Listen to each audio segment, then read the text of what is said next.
What's up, you guys? Say hi, Hey, Dad. everybody. What are you doing, Tips? Oh, can't wait for tonight. Right. It's going to be a wonderful show, you guys, because Mm-hmm. every show we do is wonderful. Got my swag gear on from back in the day. Big Sandy Regional. Got Daddy O. We got Tipsy. We've got guests. We've got shit to talk about. We've got to compare some stuff. It's going to be crazy, but it's going to be very educational, and I think you guys are really going to like this. Kind of a new twang to everything. You know what I'm saying? Yes, ma'am. It's Brittany Biatch.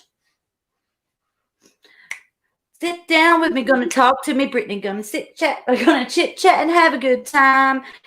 Say hello to our guests. Friends are the best. We investigate the true crime on Mysteriously Brittany and Tipsy and Eric and everybody else. We love you. I love Hey, your voice. normal chick. Hey, sober girl. Hey, Dylan, my love. Hey, Nikki. Hey, everybody. Hey, Angela. Who else is in here? Gosh, we got to show them the love, honey. Hey, Erica.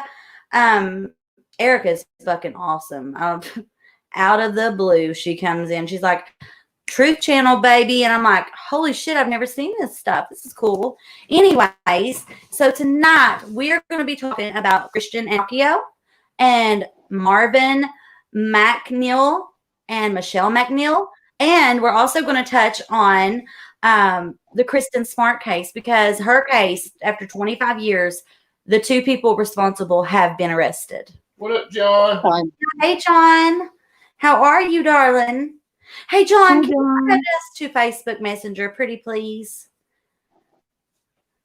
Because I noticed your wrench was gone and a couple of other people's was gone. And then somehow we had a new mod. I got that out of the situation. Yeah, Eric he was unsubscribed. I was unsubscribed. Tipsy was unsubscribed, and Eric was blocked.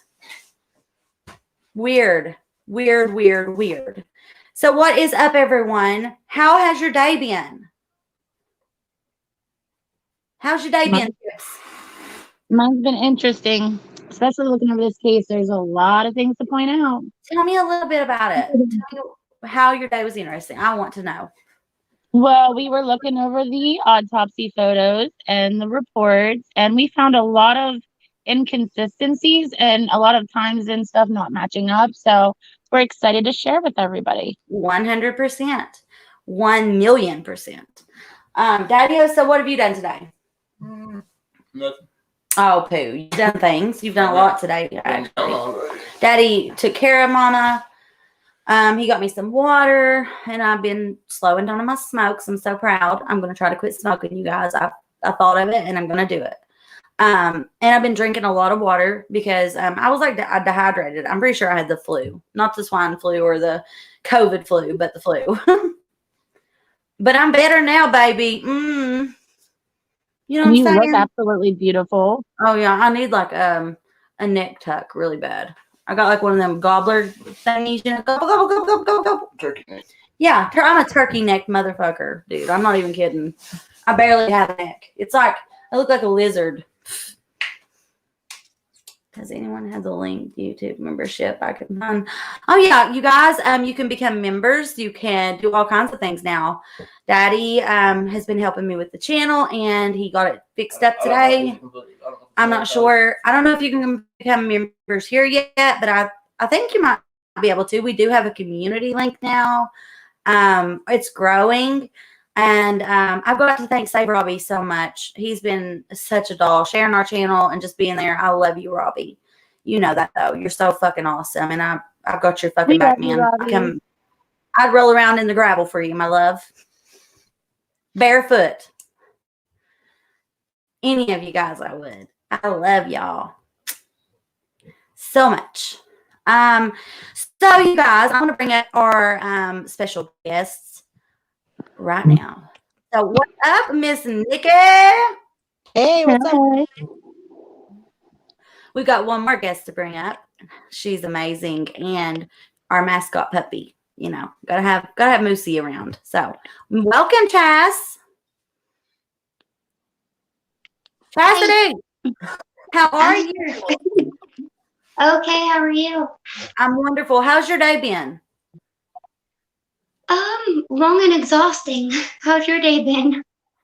Oh, wonderful. Absolutely wonderful. We've had a good day, haven't we, Dad? I was sick for like 3 days. Had well, you guys know. I had the flu or something, I don't know, but I was so dehydrated. Daddy brought me home like the perfect care kit. And he made me pasta to get me strong.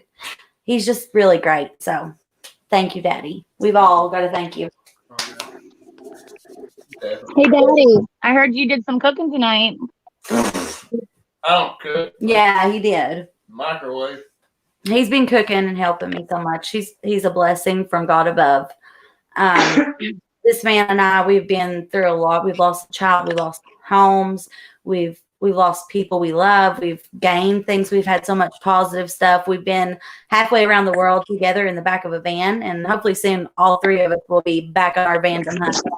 I'm ready for that. I really am. I want to come out and meet all of my mods and do stuff with you guys.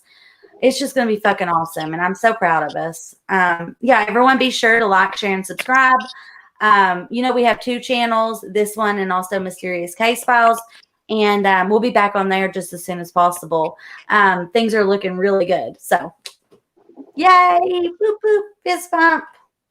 So, girls, Nikki, how has your day been? It's been eventful. Tipsy kept me up until 5 a.m. again to do the case, so that was totally cool. Taking my dates. Yeah, you should join sometime. It's I will. Maybe tonight will be one of those nights. I'm actually feeling a lot better, and I'm not going to bed at like 5 o'clock. There you go. Just bring a paper and pen. You know what, girl? Oh, yeah, here it is. My pen. And my paper. Well, you're definitely hired then. Me and Tipsy. I'm a binder bitch. I'm really am. Like, I really am. I made that I love last binders night. and shit like that, and I've got to admit it. Like, I really do. I love these. I wanted one of these forever and would not buy it because it was like $20. And I was like, that's fucking outrageous. I'm not buying that shit. And then finally one day, it was right around my birthday. You guys actually, well, I never got that money, but you guys actually got this for me if I would have got the money. It's the same day we got the computer. Yeah, same day we bought the computer.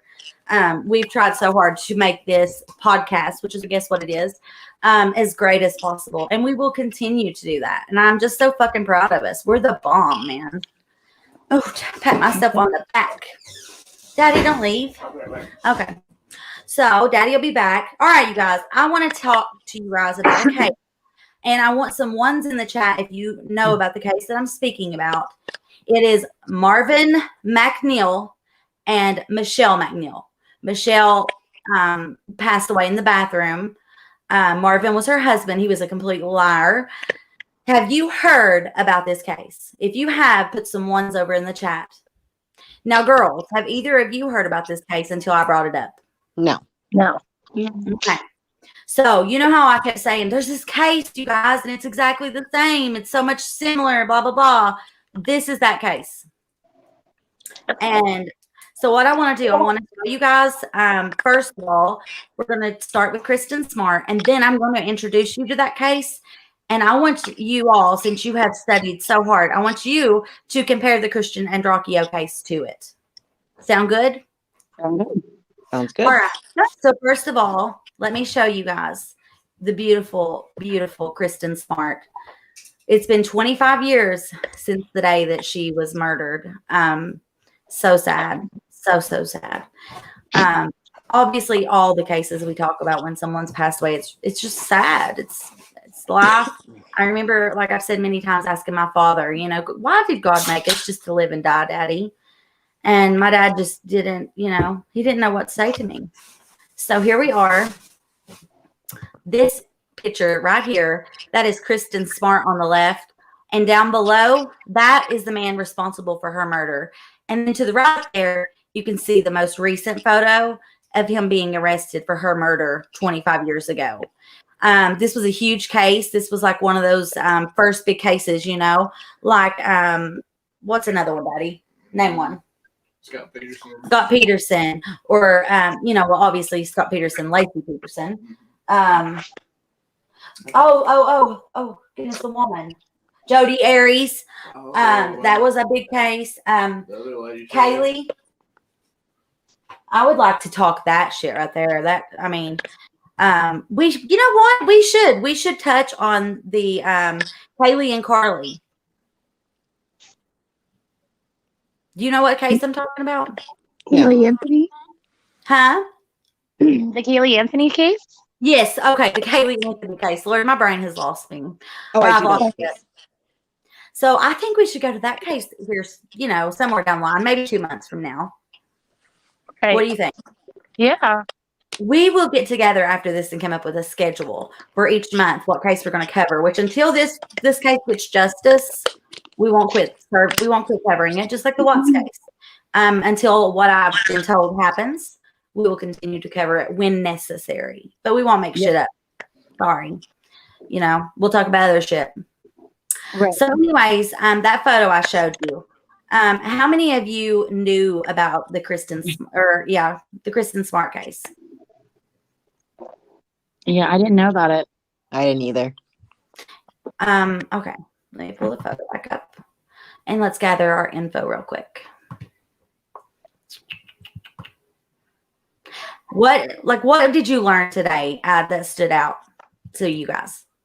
Wasn't there somebody else too? And not just the guy there, but wasn't a relation of him Yeah, involved? him and his father were both recently arrested. Let me pull up the article. I think I'll have to show you guys a little video real quick. What do you think about that? Perfect. All right. So I'm pulling up our files. Let me gather our first video.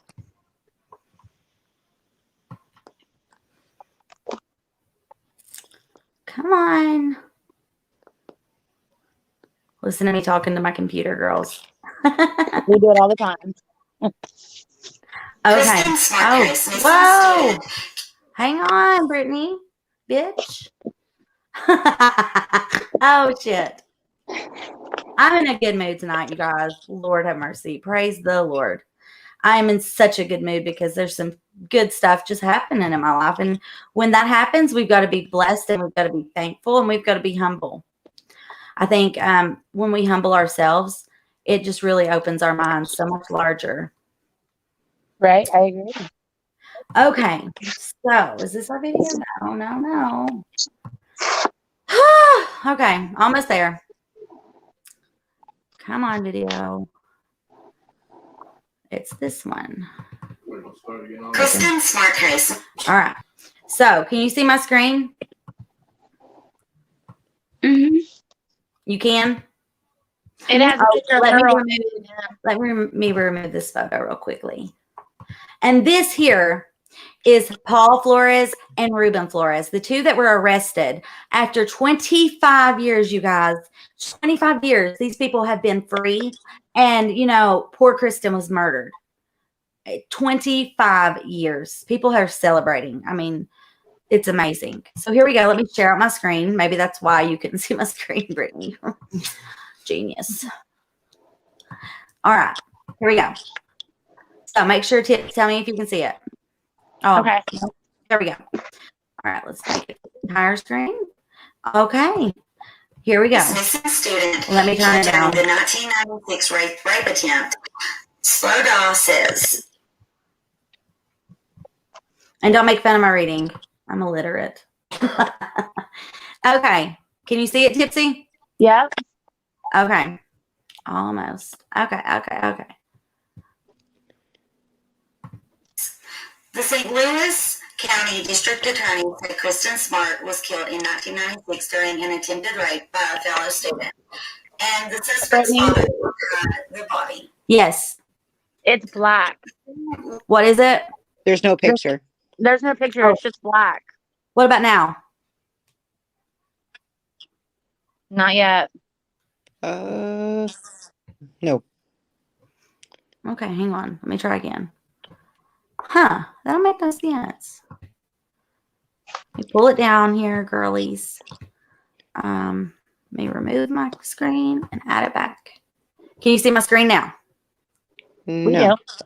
We You see can? that there's lettering. Oh, never mind. Hold on. Should be like an optical illusion of my screen. Yes. Yes. Okay, now can you see this black moving up in it? We see the black. Yes. Okay, so when that gets up here, that's what I want you all to see.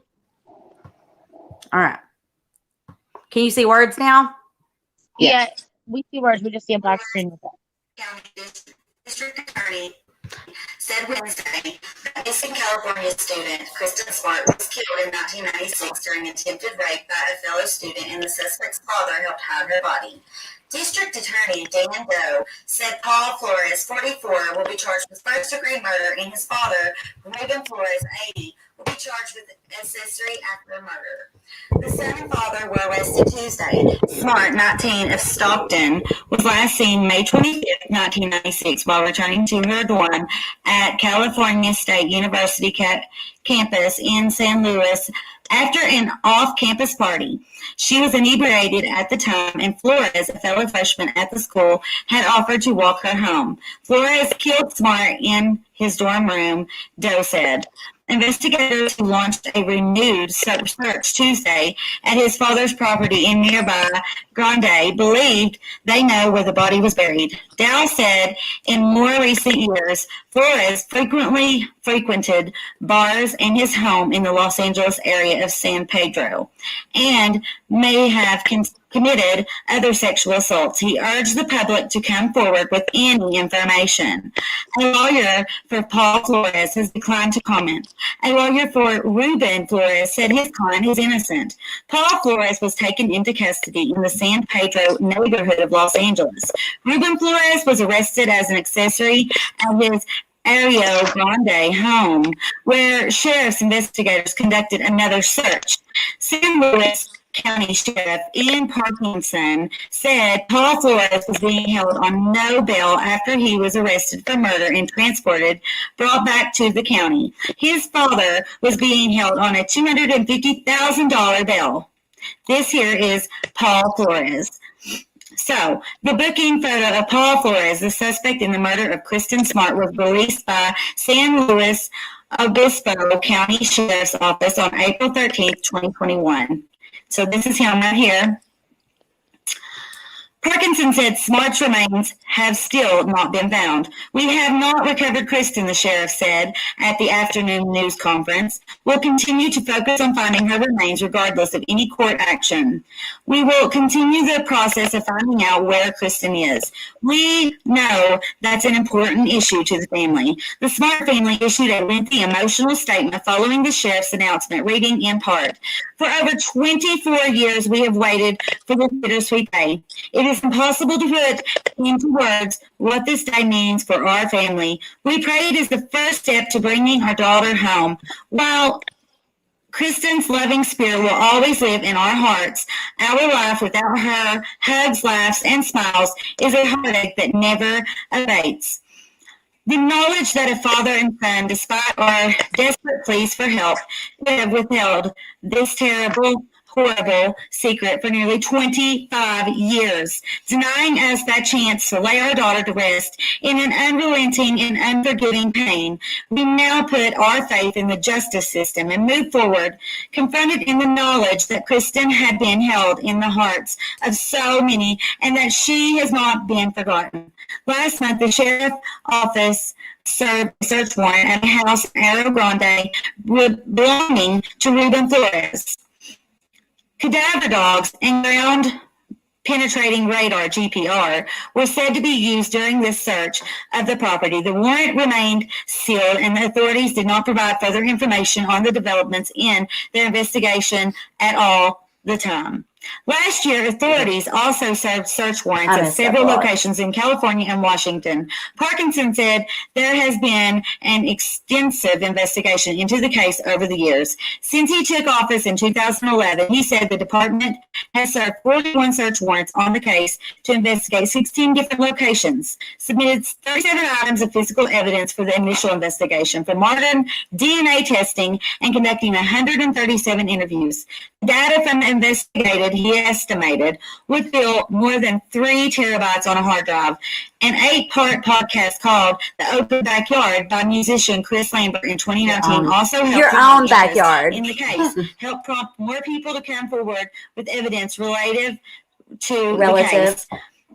The sheriff acknowledged the Smart family statement also thanked Lambert for his unselfish dedication in bringing new light to the case. The sheriff did not disclose specific evidence that was obtained by investigators that led to the arrest, saying that would be part of the courtroom case. Paul Flores has remained mum through the years, invoking his Fifth Amendment right to not answer questions before a grand jury in the deposition for a lawsuit that was brought against him. He was arrested in February on a weapons charge and released on bond. He has drunken driving convictions on his record in Los Angeles County. Paul and Ruben Flores are expected to make their first court appearance in this case on Thursday. The Associated Press contributed to this report. So thank you so much to ABC 11 for this information. It's a wonderful day. I'm so glad to hear that Paul and Ruben Flores have now been arrested for the murder of Kristin Smart, and I pray that her body is found, or her remains will be found as soon as possible.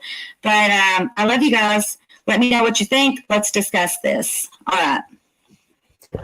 Okay, you girls. So I just want to say I'm so happy that case can now finally, almost be completed. As soon as they find the remains, that family can start their healing process. It's a shame, where she's missing and no one was charged with it and they knew it was them. Imagine those 25 years, that family, how much they struggled and suffered. It's just one of those things that can prove that you might not get caught right away, but baby, that shit's going to come back to get you. Don't you girls think so? I do. Chime in with me. So long.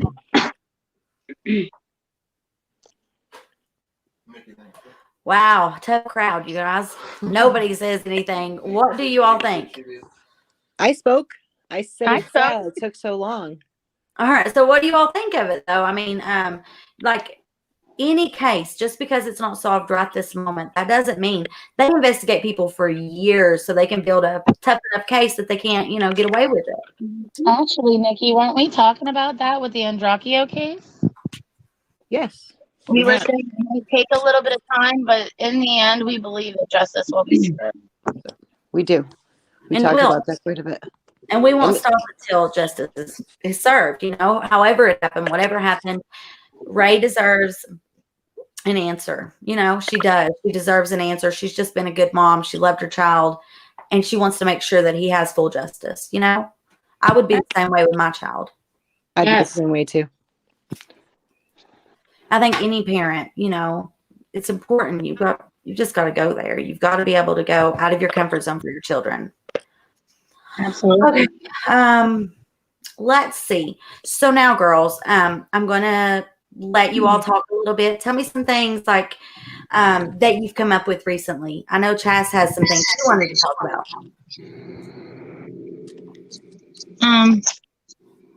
Well, I mean, before we start, there's an important fact that I want to point out is parents that never divorce and are together for 20 years. It's statistically proven that children of divorced parents have a higher tendency to be depressed and suicidal.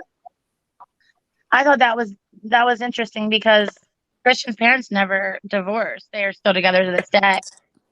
And they have a very strong, marriage. So I thought that was pretty neat to point out too. Yeah. What about you? Gosh, it was going on with the Stephen Avery case. Something must be going on with the Stephen Avery case. Really? But yeah, I did watch that, back when it was on Netflix. I was waiting for another season. We really, the second season it's always like the movies when they make one and they try to remake it or do a second. They're never as good as the first one, So that's what I thought about it. And Stephen Avery used to be at Dodge where Chris Watts is at. He was later transferred to another prison. Like I've said, Dodge is just your little one-way stop before you get classified and sent off to the big house, Right. Right. So, okay. Can I ask what you're hear a feeling little about Marvin, I guess. Brett? What is it, my love? What's your feelings on the Avery case? I'm curious. It's so strange. I do feel that Stephen Avery, because of his lawsuits, because of, his first conviction that was turned over, I do believe that those officers had a vendetta against him. And I wonder if he is an innocent. I really do. And then we watched it, we got into it, but I need to dig into that case more. I want to get to know a little bit more information just than what I've watched. I like to get some of his discoveries from all of his different cases and just kind of learn his demeanor. It's really strange though for someone to get arrested for murder and be incarcerated for however, I can't remember how a long time, but then get out and then another murder. Supposedly, one that was right there on their location. Like it's just too convenient. It's so, yeah, I think it is too. I don't think they were dumb enough to do that. He just got out of prison and finally got his life back. I think they sabotaged him. I really do. Right. I agree. What are your thoughts, girls? I'm not familiar with that case at all. What about you, Chas? Nope, never heard of it. What do you think, Maddie? Okay, this is wild. These rabbit hole cases? I think everything was just too convenient. Like how they found the key the next day after they searched the house Yeah. or whatever, and then they found the key. Excuse me. They found the key to their car. And they had his blood on the car, or on the car key and all that stuff. And they had his, they had access to get his blood, just like they talked about in the OJ case. If it had that, The chemical in it, the agent that would be in a tube, they wouldn't test it for him. I know. A lot of stuff. We should get into that case and start, we'll do our own little thing together, you guys. We can do kind of like book get-togethers, what is that, book club? Well, we'll do murder club. Oh my God, that's a good one. That could be the name of our episodes on this channel. I want to do Eileen The murder club. Too. Yeah, I was brought up Eileen Warnos the other day when we was doing the Zodiac thing with Robbie. We should. Yeah. Mhm. Being in the UFO or whatever. And then that whole big UFO thing. I seen where, what's that channel, Eric? Those people that always say yes or whatever, them guys. Oh, Yes Theory? Yeah, Yes Theory. Have any of you watched Yes Theory? Do you know the creators I'm talking about? No. No? What? Ask Dylan, will you? That's more than Dylan, have you? Yes Theory. It's really, really good. Like they just. Yeah, I recommend it. Highly recommend more or less watching just them. on a whim, just do random stuff. Like they went. To They're very mental health, like positive, aren't they? They say like Yes Theory, like never turn down the opportunity to do something new. Just it's amazing. I love them. You guys definitely should check them out. Now I just keep thinking about Breakfast Club Hall. Yeah, like now we got Murder Club. I think that's a great name for it. What do you girls think? Love it. Oh, look, Daddy's got his love shirt on. I miss those days. I can't wait. Show me your shirt. I had to get a love shirt. I'm such a loser. I had the lighter. We slept there enough. Yeah, we always tried to sleep at Love's when we were on the road because they're the best, cleanest. Plus, we got free showers. The place that keeps the lot lizard drain off too. Yeah, and oh my God, the craziest lot lizard story, man. I don't know if I've told you guys, but we'll get into that one day. On the road stories. So what was the arrest made in the Avery case? I'm curious. When he was arrested the second time? Or third or fourth or fifth, whatever. No, the new thing with the Avery case. What is the Oh, new? he hasn't been out, Tips. He's just been in prison since that murder. Oh But my God, that's he horrible. got sent to his permanent, placement. He used to be at Dodge. And he was there throughout, their documentary. I remember when we rolled up on it, looking at the way it looks. It didn't look anything like it did whenever his parents, rolled up in there.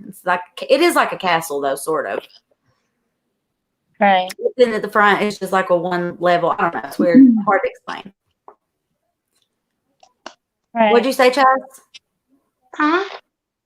I thought you said something and I didn't hear you. I didn't say Nope. anything. Okay.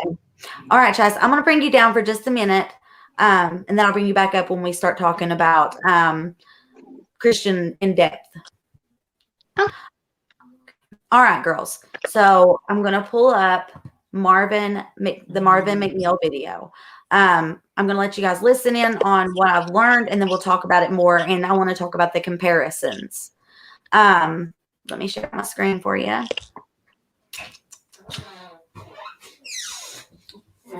Oh, well, it's already pulled up. Look at me. What? She said, I heard y'all and her talking about salamanders. Did the salamander get in the shower with you at the gas station? She's so funny. She thought she was talking about lot lizard. Oh, she didn't understand what a lot lizard was. Oh, shoot. She thought we were talking about actual lizards. Sadie used to have a gecko. Did the salamander get in the shower with you too? Okay. One moment, girls. Not a problem. Downloads. Come on, computer. Oh my gosh, it's being such a piece of junk. Here we go. Come on. Everybody tell it. Say, come on, let's do this. Oh my God, really? One of these days, girls. One of these days. What the H?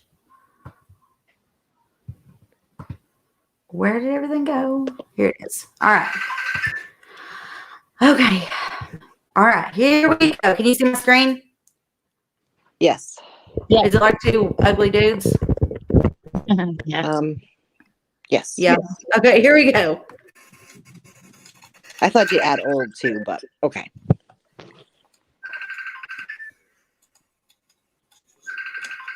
Oh, wait. I think this is the wrong video. Shoot. Maybe not.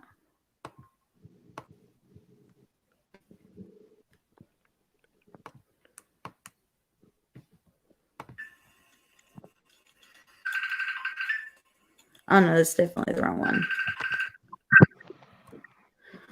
Okay, I thought I deleted this video. Sorry, you guys. What the H? No. Oh, my heavens. Do you all see that? There's like 1,000 of them.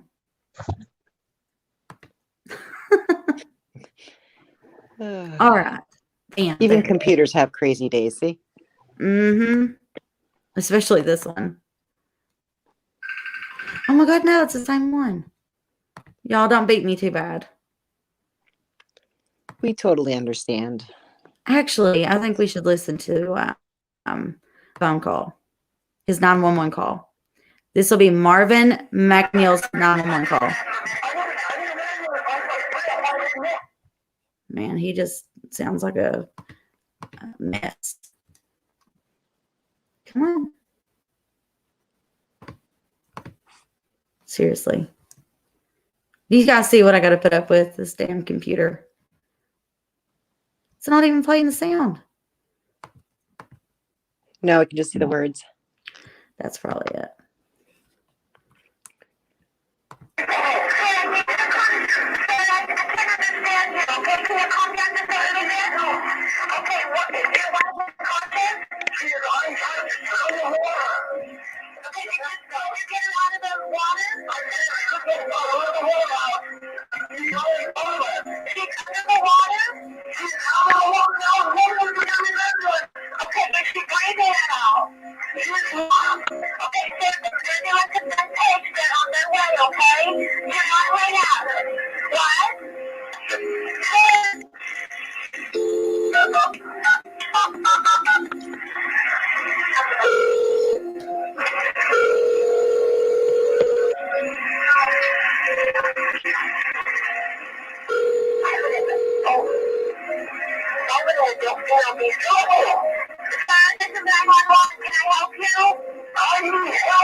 Okay, do you know how to do CPR?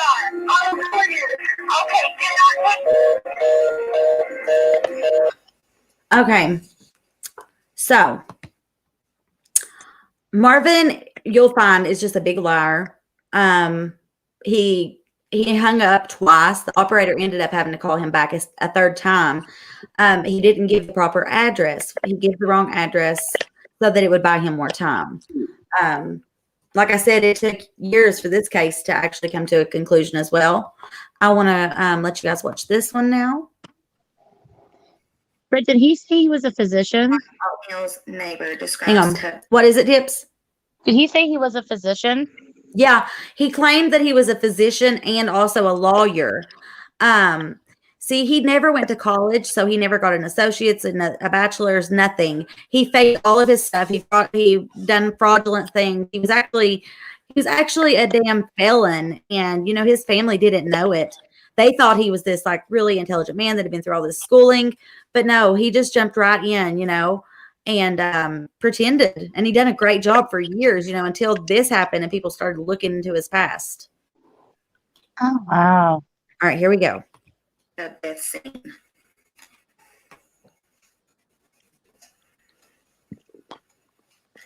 When Martin MacNeill performed CPR on his wife moments after she was pulled unconscious from her bathtub on on April 11th of 2007, was the doctor performing life-saving breaths or faking it, as evidence presented by prosecutors Friday amplified? During Friday's testimony of a trial for Martin MacNeill, who is accused of giving 50-year-old Michele MacNeill a fatal combination of prescription medications after she came home to recover from plastic surgery, prosecutors began presenting evidence that implies that trained doctor may have incorrectly administered CPR to his wife, who was found unconscious in her bathtub by their young daughter, whose name is Amy, and it's so sad. Alexis had left to go back to school. So Doug Daniels, a neighbor who was called to the MacNeill home to help testify Friday, that after he helped Martin MacNeill pull his wife out of the tub, the two began performing CPR on the woman, who he describes as lifeless. Daniels performed chest compressions while MacNeill gave the woman breaths. Prosecutors also questioned Daniels saw a transfer of mucus found on Michele MacNeill's nose and mouth into Martin MacNeill's face after giving the woman breaths.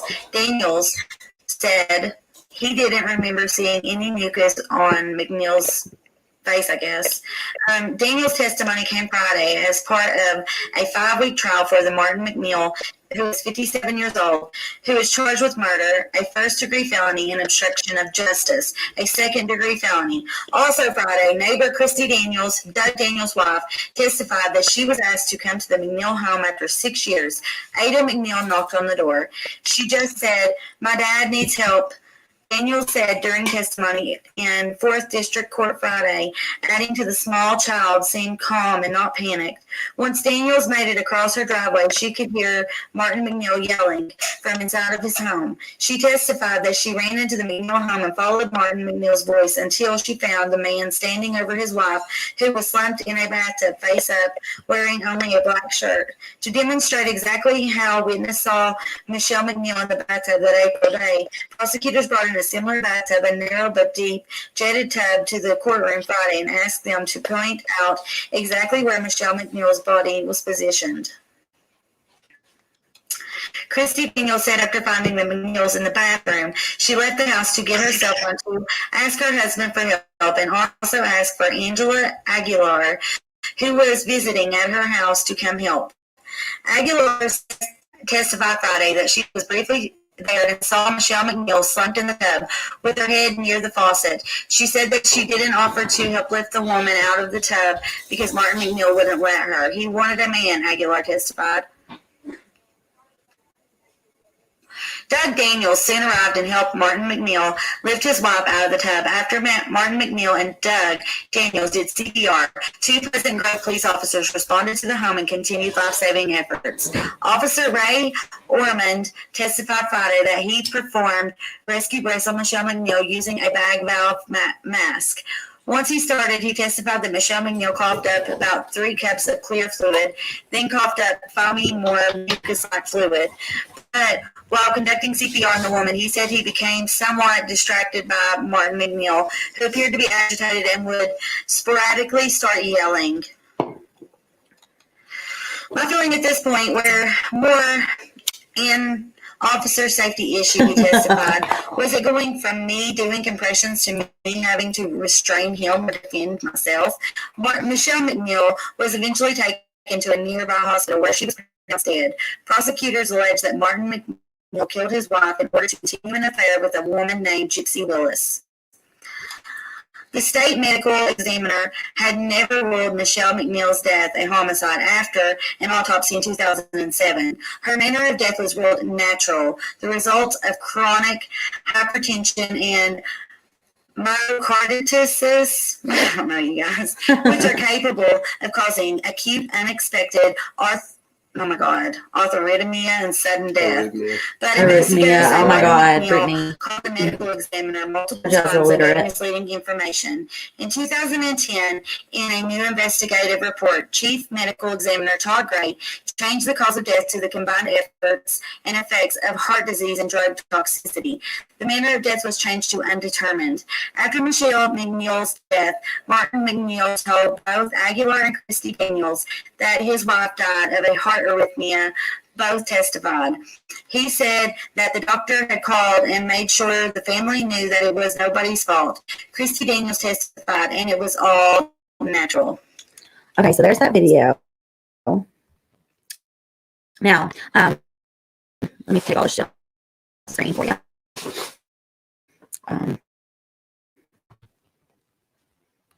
Hi, partner. All right, girls. So now let me read you a little something I wrote. I went through the discovery on this case and just grabbed out some good info for us to discuss before we get into Kristin and Andreacchio and how similar and weird it is. Okay. Are you girls still here? Yeah. I'm still here. Okay, for a minute, I thought that you couldn't hear me. I was like, don't tell me I've been on here and it's not working. Okay, so Dr. Martin MacNeill, and her name is Michele MacNeill. Michele was a beauty queen. Her husband, a doctor with lies to hide, and a girlfriend nanny on the side. Dr. MacNeill called 911 when wife Michele passed in her beautiful bathroom. Dr. MacNeill gave dispatch the wrong address when he called 911. He tried to claim that it was done by mistake due to the amount of stress and heartache he was under at the moment when he had found his wife, which he actually didn't find his wife. He sent his daughter Ada, the youngest, to go up and find Michele in the bathtub, slumped over, head by the faucet. He claimed that she had committed like suicide or that she had slipped. He was trying to claim anything other than the fact that he had killed her, of course. I want to compare this case to the Kristin Andreacchio case. There is another case also that is very similar, and I will bring it up later so we can compare it to these two cases. Martin was a doctor and a lawyer, so he claimed. Why pretend to be something you're not? It makes no sense. But many people do this type of thing. You know what I mean? They do. So several people felt that Michele was too good for Martin. The kids even said that they had to defend their father to people. With age, Martin's demeanor worsened. He was like really just a grumpy old man, you know. Friends felt that Martin was cheating on Michele. It took a while to convince Michele, but once she realized, she confronted him. She just ignored the possibility that he may be cheating at first. Martin had begun working out and self-tanning. He was just extremely obsessed about his appearance, which is similar to the Chris Watts case when you want to think about that. This case is similar to both. It's really weird. So it's like we're still on Watts Island, but we're talking Andreacchio. Many family and friends took the changes in Martin as a midlife crisis. Michele finally began looking into the possibility that Martin may have been cheating. It ended up, oh Lord, Brittany, it ended up being true that Martin was cheating. Michele had begun feeling extremely self-conscious. Martin began telling Michele that it was her fault that he cheated on her because she had let herself go. How damn cruel is that, girls? I mean, That's so disgusting for a man to talk to a woman like that, I think. Or a woman to talk to a man like that if it was the other way around. So I'm kind of confused. How did she die? What was it? Cardiac arrest? Was it Okay, so her we're head getting there. busted? We're getting there to the Oh, okay. I'm so but confused. she was said to have slipped. He was trying to act like she got high, but he was the one giving her the medication. But we're getting there. It's crazy. This case is crazy, you guys. So Martin wanted Michele to get plastic surgery. She decided to have a facelift done.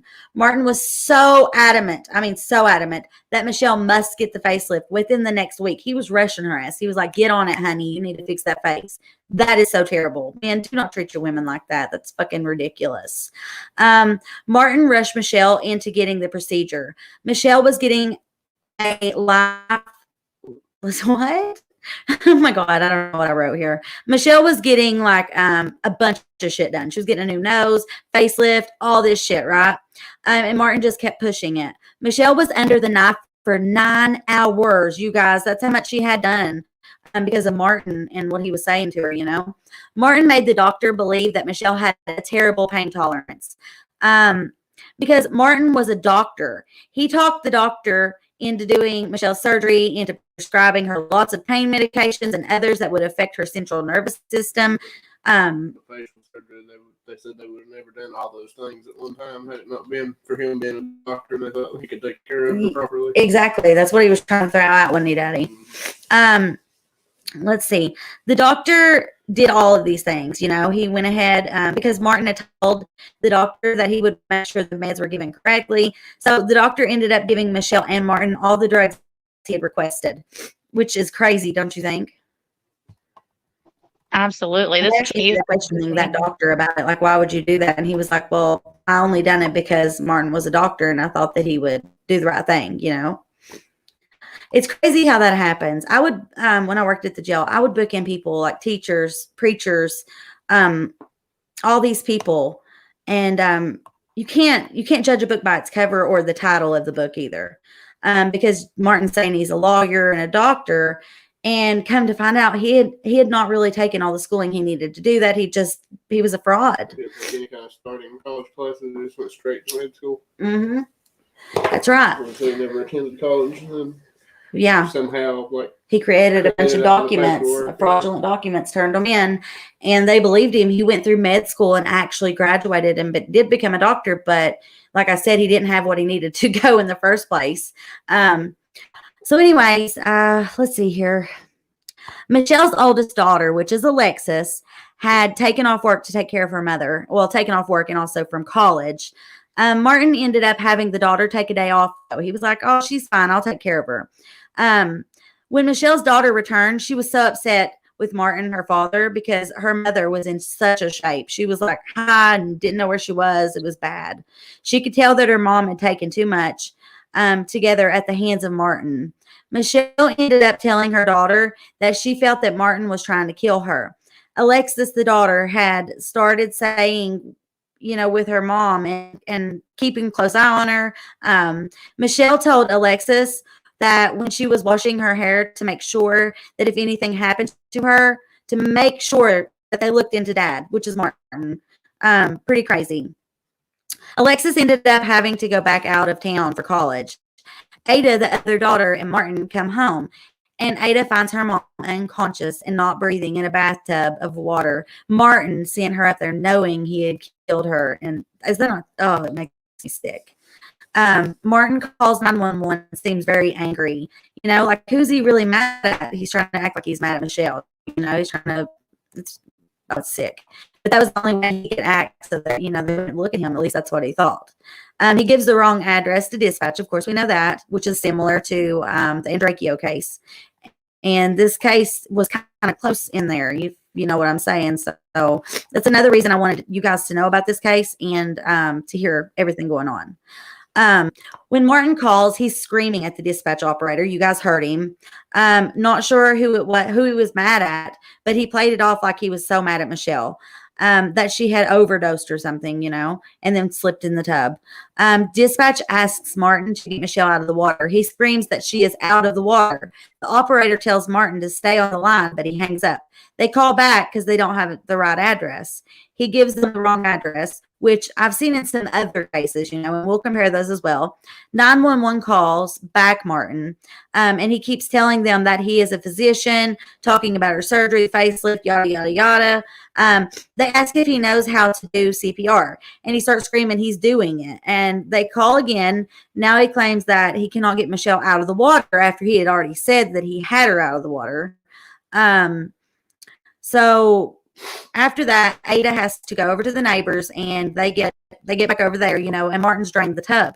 But as he was draining it, they said that the water was red. It had blood in it, But Martin drained it, so then dispatcher, no one got to see that, none of the officers.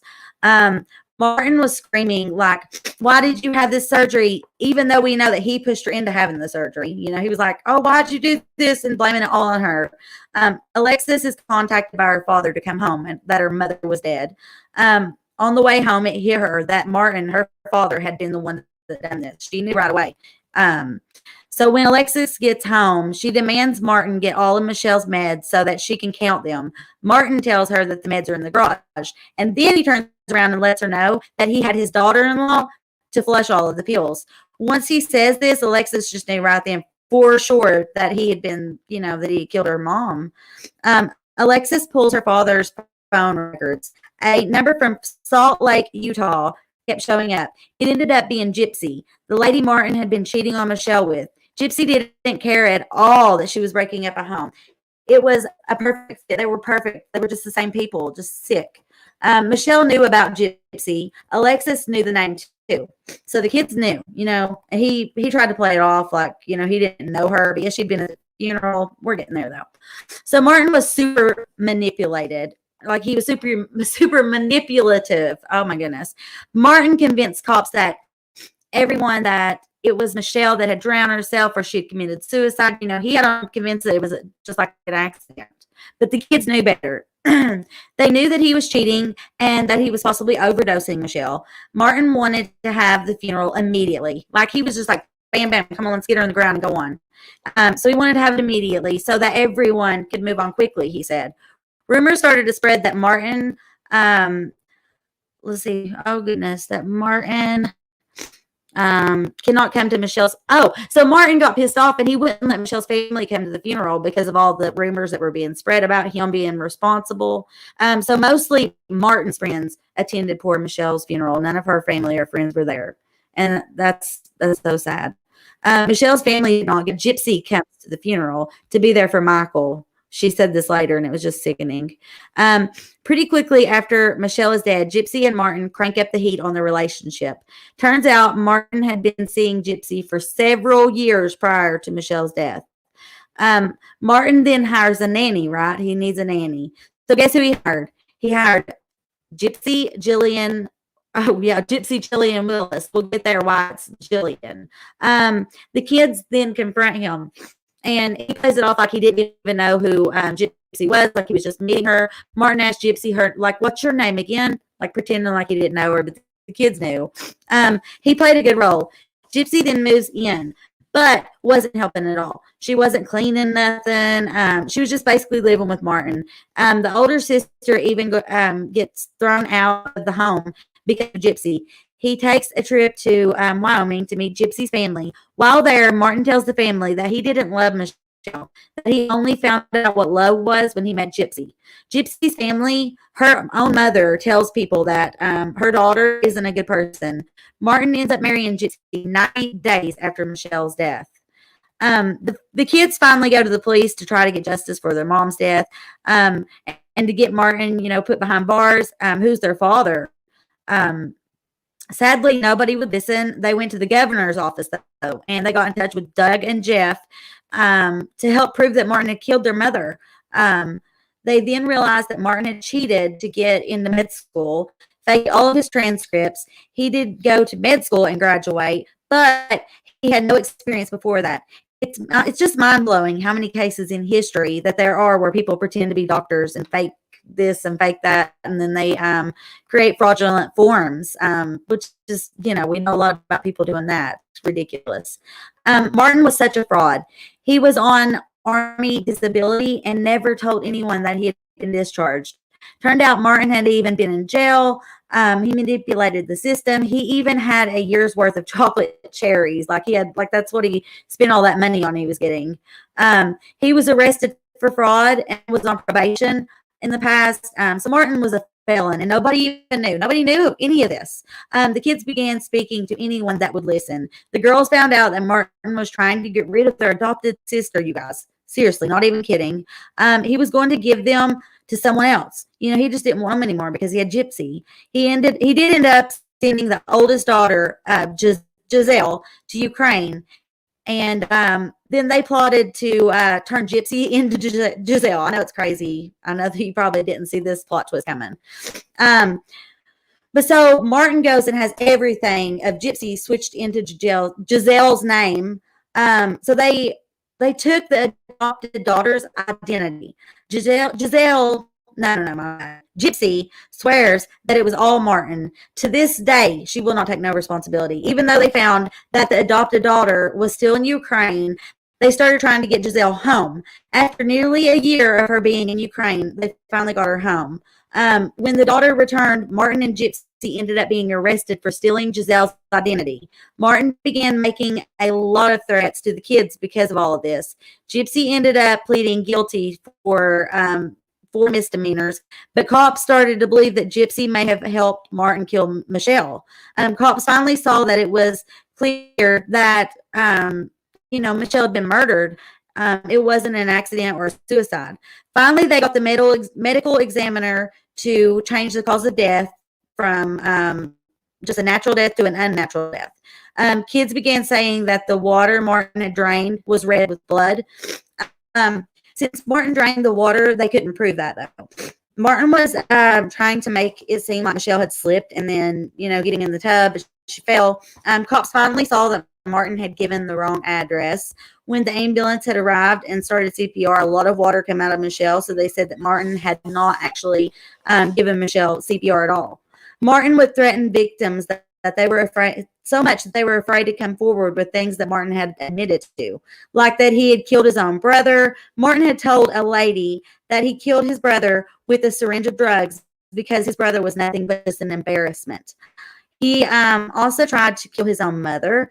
Police began to think that Martin was a serial killer, which he clearly was. Authority checked Michele's toxicology report. So here's where it gets good, and they finally start looking into it. Oxy, Lortab, Percocet, and other drugs were discovered. There was no reason for Michele to have that many drugs in her system. On July 6th of 2012, Martin was released for, stealing Giselle's identity. But since Michele's way of death had been changed, they felt that someone was force feeding. It became undetermined. Martin wasn't home for long. Martin had 7 weeks of freedom before he was arrested on $1 million bond finally for murdering Michele. The case went from having no coverage to being all over national media platforms. Even Nancy Grace picked it up and was talking about it like every night. Why would you answer the phone while you're trying to save your wife's life? You wouldn't. You wouldn't have hung up on 911 either, given the wrong address if you gave a shit. Defense tried to claim that Michele's death was just a natural death. Prosecution claimed that Martin drugged Michele and then drowned her. Martin began saying that he had toe cancer. I'm serious, you guys. Seeking sympathy. No proof that he had anything wrong with his foot. Martin began to walk with a limp during court, of course, trying to look like a sad puppy. They said that Martin had planned to kill Michele, which is why he asked for all of those drugs and why he pushed her into the surgery in the first place. The doctor that gave Michele all those drugs was questioned, and he claimed that because Martin was a doctor, he felt like it would be okay to give all of the drugs that had been requested. Prosecution brought up all the inconsistencies in Martin's stories because he just kept changing the story. How he flushed all of Michele's drugs. He had his daughter-in-law to flush all the drugs, actually. When asked why the daughter-in-law said she was just doing it because Martin had asked her to.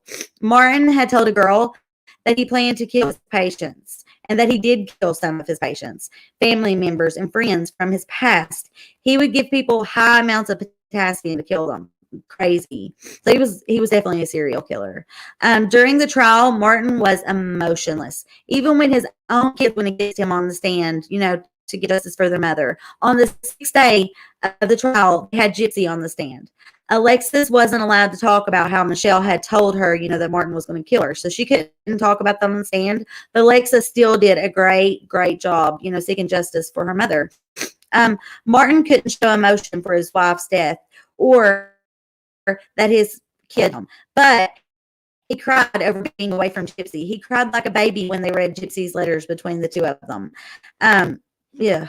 They had his fellow inmates to go on the stand too. Also to talk about things Martin had admitted to while he was in the slammer with them. Martin had told an inmate that he had given Michele oxy and sleeping pills before telling Michele to get in the tub. He told the inmate that he was getting away with murdering his wife. Many inmates were afraid for their safety and would only testify in private and off camera. Martin had told an inmate that he had held Michelle's head under the water of the tub right there at the faucet. So he probably hit her head on the faucet and just, it's awful. Martin was found guilty for murdering his wife, Michele Marie MacNeill. 15 years to life was his sentence. Gypsy was never prosecuted in the case of Michele Marie MacNeill. Martin was later found dead, though, while he was in prison. Alexis ended up adopting all of her younger siblings and raised them up as her own, and eventually having her own children and starting a beautiful family. So that's it, you guys. Now it's time to talk about Kristin. What do you think about this case, though? Hello? I have some questions, actually. Didn't it say in the beginning that she was a... Didn't she say they say she was a beauty queen? Yeah, she was a beauty pageant queen. Let me show you guys some photos. Okay. Here is her with her crown. Oh my gosh. Mm-hmm. She's there's some. And she needed a facelift? Mm-hmm. Yeah, it's so sad. Okay. So here's her and Martin. Oh. He was kind of cute. Back then, Yeah. Here they are, a little later in life. Now, let me tell you. Oh, she's pretty. Oh, she's beautiful. I've got a couple better photos. They're so pretty. Shoot, if I can get this computer to work right. Come on. All right, so this is from Kendall Ray. I want to make that known. But I thought look how beautiful. Oh my gosh, she was beautiful. Mm-hmm. She didn't need a facelift. And then here she is with one of her babies. Here are, let me show you. Okay, so these are the girls when they're young holding photos of their mom, in the courtroom. Oh. He didn't cry or nothing, like I said. Now here, look at this. This is them years later. How they look like their mom. Yeah, there they are, years later. Okay, now here is Martin and Gypsy.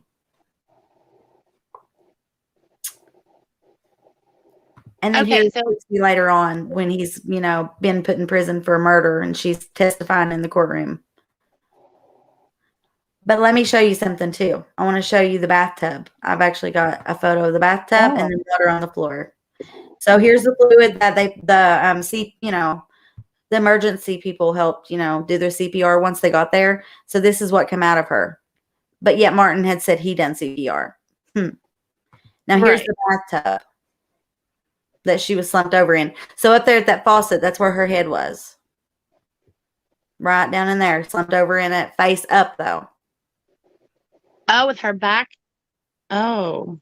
Mm-hmm. Yep. And they said, like, the neighbors and stuff that come over said that the water was red with blood, but then Martin had drained it, so they didn't see any of it. It's crazy. Mm-hmm. Let's see here. So do you guys have any more questions about it? But like, he gave the wrong address, he kept hanging up, he was being like real out there. And like I said, you see the dates. They would have known, might have known about this case. It got so big, people might, you know what I'm saying? Oh yeah. Okay. Now, are you girls ready to tell me some stuff about Kristin Andreacchio? Andreacchio. I'm trying to say it the right way. It's the craziest last name. Kristin Andreacchio. There we go. We are ready. All right, so girls, let me throw up some crime scene photos here. This is Dylan when he goes to the bank to take all of Christian's money out, because that's what you do, ain't it? When your friend's depressed, you go steal their money. Oh, I guess come so on. nowadays. Well, people Here they say are. that He gave him the code. he gave him the code, which Which we know that Whitley forgot to give to him. yeah.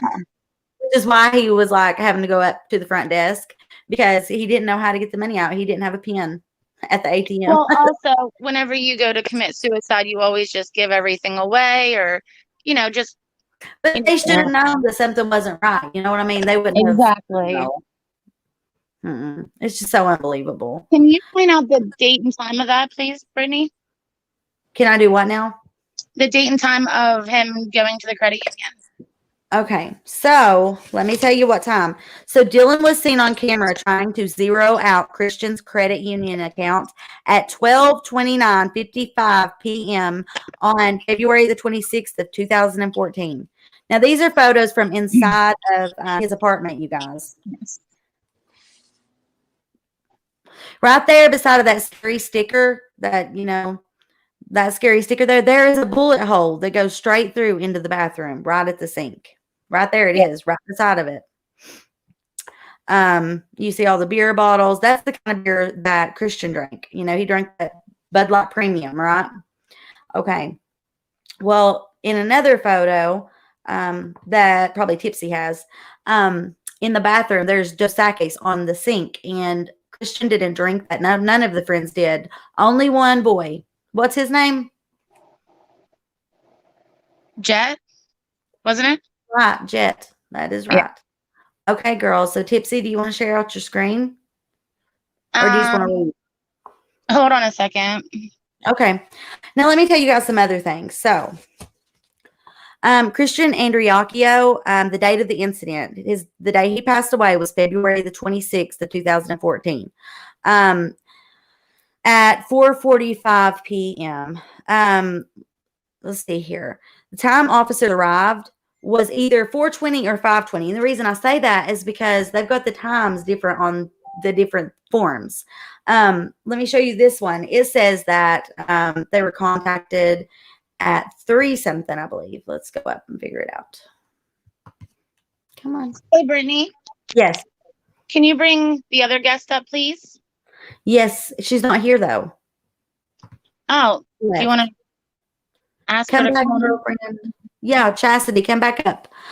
So here you see, look up here. It says 3:45 p.m., right? So apparently that's the time they're saying that, I guess, Dylan called. On the death certificate. Yeah, on the death certificate when he would have been dead. And 3:25 here, but on all the other forms, it's 4:45, isn't it? Well, can you bring up the coroner's report? I don't think I actually have a copy of the coroner's. Let me see. This might be it. Chastity needs a link. I guess StreamYard kicked her out. Oh, okay.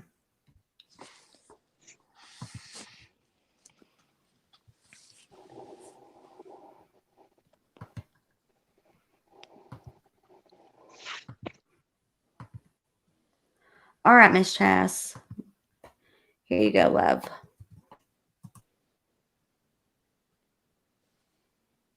All right. Now, you girls, you want to pull up your screen tips and I'll put it up here? Yep. Give me 1 second here. Okay. Thank you, everyone that's here watching. We love you guys so much.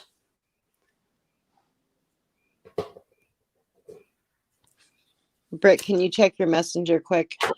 Yeah, I'll try. Thanks. It's not loaded, of course. What am I looking for? I guess Chastity left you a message. One moment.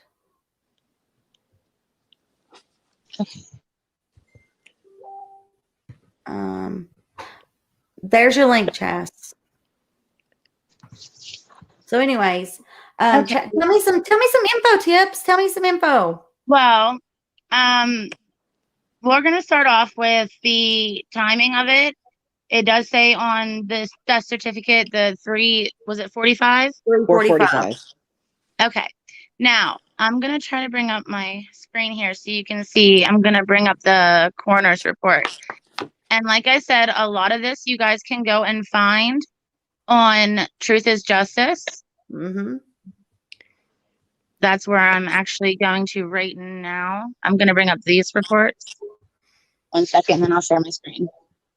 But I want to bring up what the coroner report was because it was totally different than what they're saying. Right. So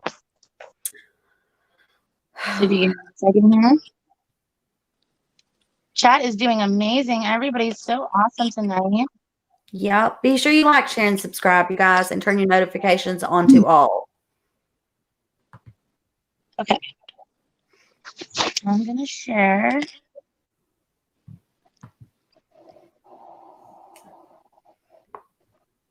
Find which one it's on.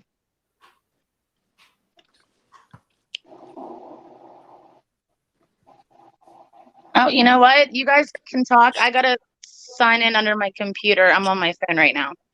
Nikki, what do you got going on? Yeah, I'm going to come up with a little bit. After hearing that case, do you feel that there could have been possibly some influence or something taken from that case? Just in a different manner of death, obviously. I don't believe the suicide. I really don't. Looking at the evidence and autopsies and having a medical background, it's virtually so far Thank you, Delana. nothing has been able to yell suicide. Mm-hmm. There's so many wrongs in the case. Very contradicting. Like, again, giving somebody the 911 the wrong address. We just heard that in the other case that you just mentioned. Yep. And see, that would have been, right before that, and it was turning into a big case, so much media on it at the time. There in 2012. That was only 2 years before then. Being from where they're from, Utah, I'd say they knew about it most likely. Nancy Grace was on every night talking about it. It's crazy how much there's similarities to both. I believe so too. I really do. That's why I kept saying to everyone, you guys, there's this other case and I need to, tell you about it and I want to compare it. And then I realized, it was the MIchele MacNeill and Martin MacNeill. I think I was calling him fucking Marvin earlier, probably. I just feel so, I don't know. I feel like me again on here, you guys. Brittany's back, bitch. We are so glad you're back. Y'all are so not talkative tonight. Come on. Let's talk. I think we're the shy ones and you're the outgoing one. Oh, poopy. That's not true.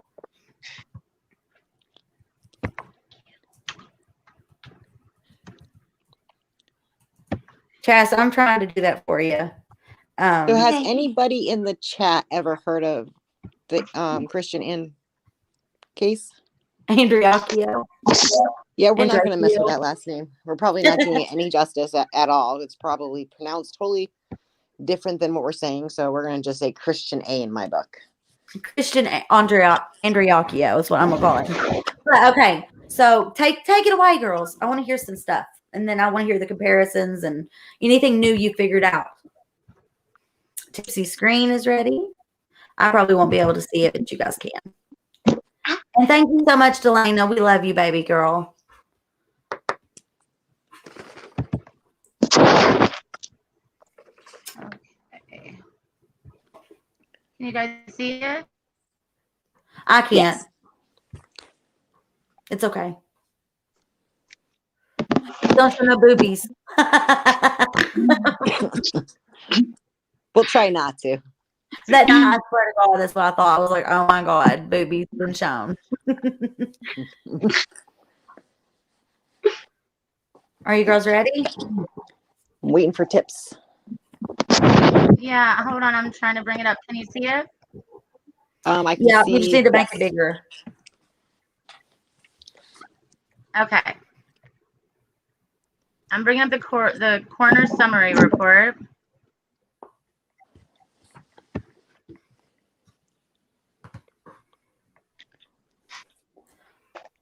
It'll load. Yeah.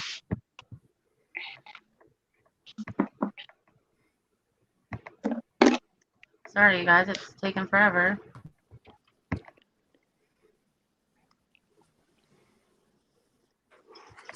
Make it big. Okay, so anyways, we all know who Kristin Andreacchio was. He was a young man. He was 21 years old. He lived in Mississippi, Meridian, Mississippi to be exact. Is that correct? It's Meridian, right? Yes. So Meridian, Mississippi. They grew up like out in the woods, you know. He loved to ride dirt bikes, wrestle. Such a sweet young man. And he worked so hard. He worked on a tugboat. His goal was to become the youngest captain, you know, in the world. You know, he wanted to set a record. He would have been as well. He was working his way there. He was second to the captain. He would work 30 days on, he'd get 15 off. So that means that he worked 9 months out of a year and had 3 months off total.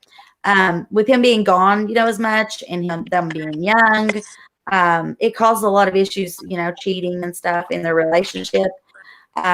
Drugs were involved, you know, and well, actually, so there's funny you bring up drugs, because when me and Nikki were looking over the case the other night, we brought up the toxology report, which we can show later. But what did they find, Nikki, in his system?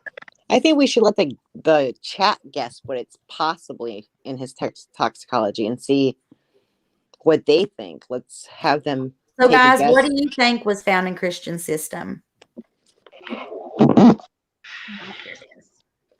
Tipsy, make your thing bigger so it covers up our screen. It is. Okay, I just can't see it. Yeah, it is. Do you guys see where it's highlighted? Do you see the time of death? Nikki, do you see it? I don't see it highlighted. I do see. It's Where really I'm hard. circling? Oh, 4:45, right there. Yes. Let me bring that in for you guys here. Because it makes it a lot better. And Chaz, now can you see? Now can you see it? 4:45. They put the coroner summary report put 4:45 p.m. But when you look at the death certificate, what time did they say? 3:20. Yeah. That's a big difference. That's a big inconsistency, in my opinion. And then, and in his toxicology, yes, they only found caffeine. Caffeine. Can you believe that? And then here they tried to say that he was the one on, you know, Xanaxes and stuff. And we know who tested dirty for like everything under the sun. And it wasn't Kristin. No. Working on a boat like that, the danger, you know, his job was so dangerous that he had to have that insurance policy. It was mandatory. He didn't even have to pay for it. You know, then you're not going to be on a boat like that and not get drug tested. Okay, that's all I want to say, girls. Exactly. No, I agree. They do drug system, and Xanax is in your system for I believe it's 48 to 72 hours, right? Yes. So I mean, obviously he didn't take any that day because it would have showed up. Exactly. But guess who did have drugs in their system? And it was only caffeine. Pending. Probably drunk him with Coke. Right? Yep. Okay. We're gonna show some pictures that me and Nikki looked over. Okay. And then Chas, when you wanna whenever you want me to bring up a picture, just yell out to me and let me know. Nikki, are you okay with talking about the top picture? Where his body, yes. Yeah. Okay, you guys, some of these pictures can be a little graphic. Your discretion is advised, just saying. Any kids, get them out of the room. Tips. I believe that's in the notes. Tips. Make sure you put edit. You're gonna have to redact the body picture, like with the blood. It's already redacted. Blood. Don't show them the bloody picture. Like somehow mark it out. Put something over top of the blood. Oh my, that's gonna be hard because that's what like the whole truth is. Because it's really graphic. I don't know that we should share that. What do you think? What do you guys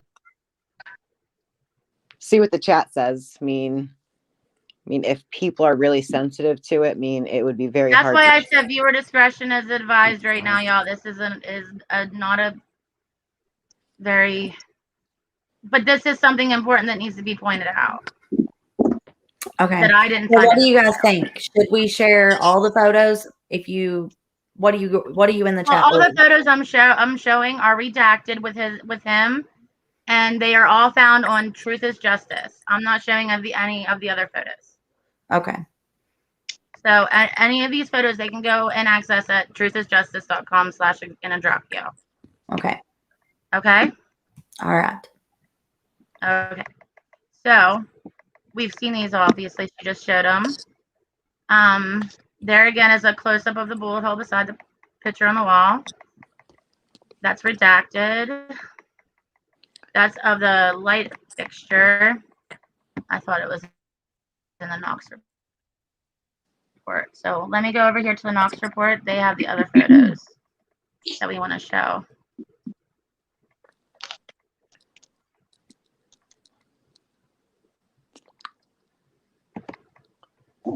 Okay. These are redacted. The first two. Sorry. Okay.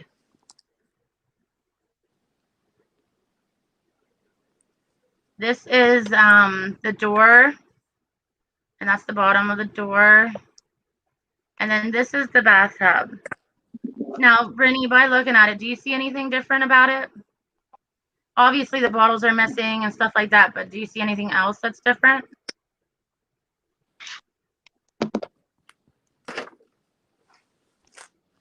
Britt, are you there?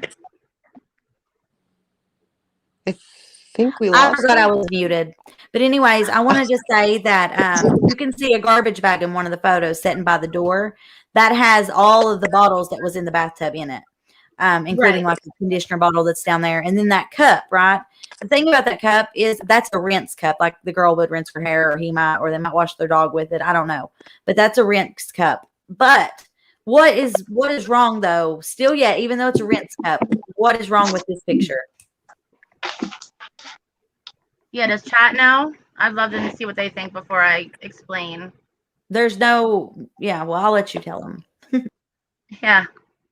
Well, number one, there is a cup. Hold on. Yeah, well, I'll let you. There is a cup right here. It kind of looks like a straw, but it could be a rinse cup. We don't know. But if you look at this picture compared to this picture, they're at two different times. And right where the cup would be sitting, look right here, it's completely washed out. Yeah, they've cleaned around it there. You can They see the cleaned smudge around of the red stuff, the Jello. Like And it's Jamie two is correct. different. There's no blood splatter on it. She is That's right. correct. There's no blood splatter. There isn't. And if you look, this is And further down. the gun. This area. Mm-hmm. Why would it be over here? You know what I'm saying? That doesn't make sense. The trajectory isn't lining up. Yeah, that was No. something, we focused a lot on when I was in school is, the blood splatter, the angle of the gun. It all plays, a role in figuring these cases out. You have to understand those things, trajectory, the splatter, and just there's so many different things. It's just like how they'll leave them bodies out at that place in Texas, just to learn from it. Well, blood splatter is the same way. And in this case, there's no fucking way. You know what I mean? There's no way. Yeah. And Look people here, that try to impact say splatter. otherwise, they're so pushing. They're so pushing it. Like, clearly people have to understand that this is sketchy. Yeah, this is the outside of the door. And the impact splatter is on the outside of the door on the bottom. I just So don't if see he how was it got actually- out there. So if he was actually standing up and got shot, there's no way the splatter would be that low on the door. No. It's virtually not possible unless he was sitting on the floor, but I really don't see why And somebody That's would be sitting another there. thing we covered too, Nikki. He was tall and he was in good health, and he was like 191 pounds, right? Yes. So for him to be bent over in the tub, wouldn't there be some kind of pulling? There should be pulling on his stomach and in his feet if he died as a suicide, as they were saying. But on top of the tub rib, you can actually tell he was pulled into that tub. Yeah, you can.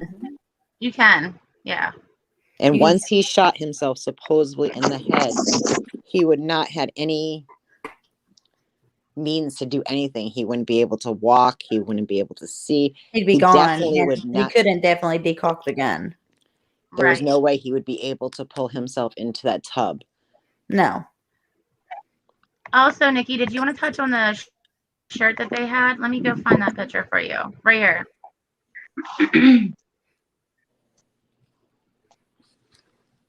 Like here in this picture. And then here. Do you see how this one here looks like a shirt?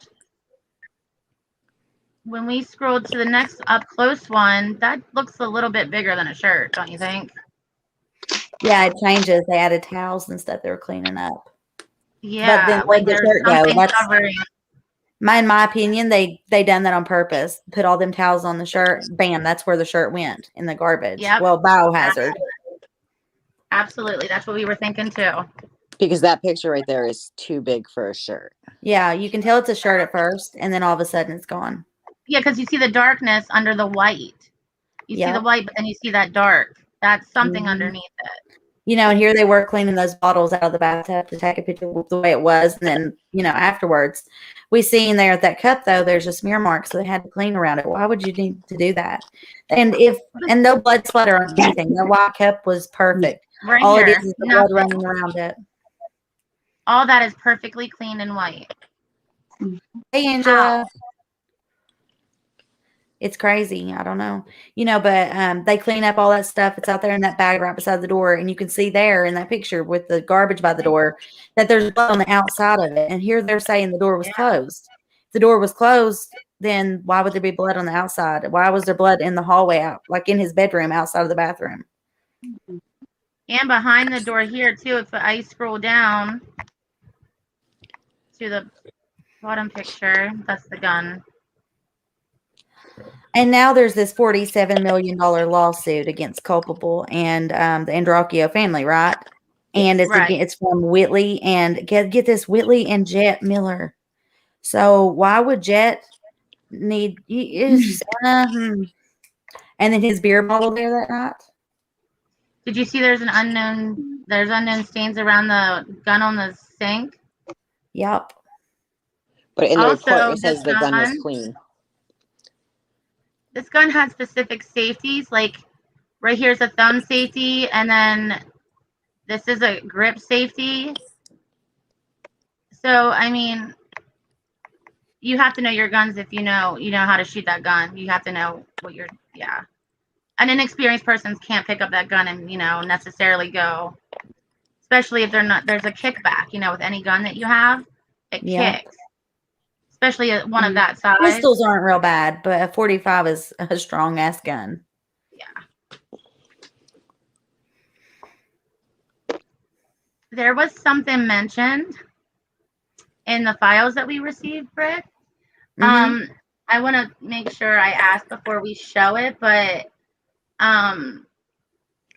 there was some messages and something was said by somebody that I want to cover next time we cover this case. I don't know if we're going to be tomorrow.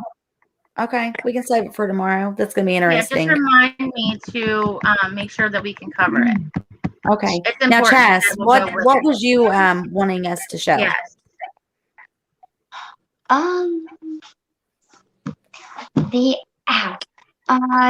picture with the unknown stains by the outlet, the picture of the wall that had the picture of it on it of a body holding a gun with blood splatter. Like, I think that could be a possible motive to make it look like a suicide. Yeah, that sticker being there right beside of the bullet hole. Mm-hmm. And, know, like I said, it was just 2 years before this that the MacNeill case had come to a conclusion. And everybody knew about it. Right. Is there any other pictures? I don't know about other pictures, but just like documents, you know, like of how no prints were found on the gun. If he committed suicide, his prints would have been on the gun. Exactly. Right. Or somebody could have tampered them off, you know, cleaned them off or Obviously, yeah, that it was shot by someone else and it was cleaned. Mhm. Allegedly. Wink, wink. allegedly. Yeah. Well, that brings me to the next thing. I listened to some of the 911 calls, and Whitley, basically in the beginning of part one of the 911 call, she was told by Dylan not to touch anything because dispatch told him. And then in part two, he told her twice, and she said, "I don't care," because she was in there messing with stuff before they got there. You're right. Yeah, I heard that. That's a good catch. She did. You know, so, like if you're not guilty, why would you be messing with any of the evidence before they get there? You're I can obviously see what trying you to mean. attack something. But his body wasn't moved. Like if I wasn't guilty and I was, you know, coming in and saw the person that I loved, I would be a mess. You know what I mean? I Exactly. would not. You know, do I seen anything where that would Christine make them hurt. commented. We decided to cover this case like weeks ago, and we're very passionate about it. So I don't know if other creators, you know, that's good if they want to shine light on it as well. Yeah, all eyes This are better. platform is huge. There's room for everyone on YouTube. You know, you just got to stay in your own lane. We chose to cover this because we have a passion to try to get justice. So yeah, girls. So was there anything else you wanted to touch on? Like after I talked about those stories, do you need to show any more pictures? No, I think that's all the pictures that we can show. Well, Okay. I want to get permission before doing anything further. So, Yeah. do you want to just take me down? Hold on. Let me find some of these photos real quick. So this is Christian, you guys. You've seen him several times. We've been showing you. Such a handsome young boy. I don't feel that he committed suicide by no means. Looking at the files we were told to look at, it only further drives it to me that something else happened. Could it have been an accident? Sure. Could it have been murder? Allegedly. Could it have been suicide? I don't believe so. A 45 up to your head would it? Oh wow! It wouldn't have done the things it done. The bullet wouldn't have stayed inside of his head. Hey, Brittany. Hey. I also thought of something that's important to mention too. Yes. His death certificate, I believe, said about depression and some of the other forms too in the coroner report and stuff. They said that he had history of depression. That's why I mentioned that in the beginning. Right. But then we know whenever Whitley was asked about if he'd ever threatened to hurt himself before, she said, "I don't think so." In the beginning, she did. She said, "Not that I know of," which is odd. Yeah, but of course because she that's what they're changed her claiming. story. Yeah. But also, there was no SRIs present in his toxology report, and all of his family was, you know, interviewed. None of them said that he had any problems with it. Neither did his coworkers or friends. So Can you guys see on the screen right now the $47 million lawsuit? And John is correct. The dead man cannot wipe his own prints. Guys, it's impossible. Is the photo up of the $47 million lawsuit? Yes. Okay, so just recently, you guys, in May of 2020, I believe, Whitley and Jet started a lawsuit against the Culpable podcast and also the Andreacchio family. All because they were just trying to seek justice for, her son. Of course, I guess, allegations can be made or whatever. But, I mean, when you look at the crime scene, when you read the files, it's obvious as the day is long. I do know that this is going to be one of those cases, allegedly, that gets turned around and finally justice will be served. I feel that in my heart. Because they're trying to silence people like we've seen on YouTube. You can't silence somebody that's passionate. You just can't. No. And Christian deserves a voice. Yeah, he does. And, you know, we're going to be that voice. We have some exciting stuff coming up. We'll be going on Robbie's channel soon, you guys. So you'll catch me there one night. We'll take off of ours. Let's see, and thank God for Nikki. She is helping us to help a family that really needs coverage. I mean, nobody's covering the case. Tell me a little bit about it, Nikki. Her name was Taylor McAllister. Okay. A beautiful woman. She had twins. Yeah, and I can relate to that, obviously. Sadly, you know, she got into drugs. Yeah. You know, people do. We can't. And that is definitely not the, you know, the best thing, but she still did deserve to die. And nobody was No, covering she her didn't. case, right? And her family is actually going to come on our show and talk with us and share things with us, right? Yes. We're They're trying to gonna get the that story scheduled. out because there was a lot of cover up through the police department, and they believe the boyfriend is actually a snitch for the police department, and that is why they actually kept on saying that Taylor actually OD'd, Right. and that was the reason for her death. But through the autopsy reports, it definitely shows strangulation, bite marks. Oh, She was God. actually ran over, Oh. and she was left in an alleyway nude. Oh, to embarrass her. So Of course, she's not going to commit suicide naked in an alleyway. no, and this all supposedly happened at the boyfriend's house. So it's Oh, very interesting if she OD'd in the boyfriend's house. How did her naked body get into an alleyway and run over and strangled? exactly. Oh my goodness, we've got to help with this case. So like I said, we're going to open our platform to that family, and we're going to help them seek justice for this beautiful woman. Her name's Taylor, right, Nikki? Yes. And what was her last name? McAllister. McAllister. So Taylor McAllister, we're going to help this case. We're going to reach out to that family, let them come on our platform and speak, and we'll be a voice for Taylor as well. And there will be pictures that will be coming out when we get farther into the case, especially the autopsy pictures. So if people are very squeamish over graphic pictures, I think we should warn them that day of what's going to be showed. Exactly. Yes. Because we don't want to hold We back don't want to make information. nobody's emotions, or we don't want to trigger no one. So when photos are shown like that, I will redact them to a point where they're, safe for YouTube. Right. Yeah. I mean, if you went on her Justice for Taylor website, the pictures are there. Like, things are covered up. But again, you are going to be seeing this poor woman. Yeah. So some people might not be able to deal. But to get her whole story out, you really have to be able to point out The exactly photos and the scene and her and all that. Yeah.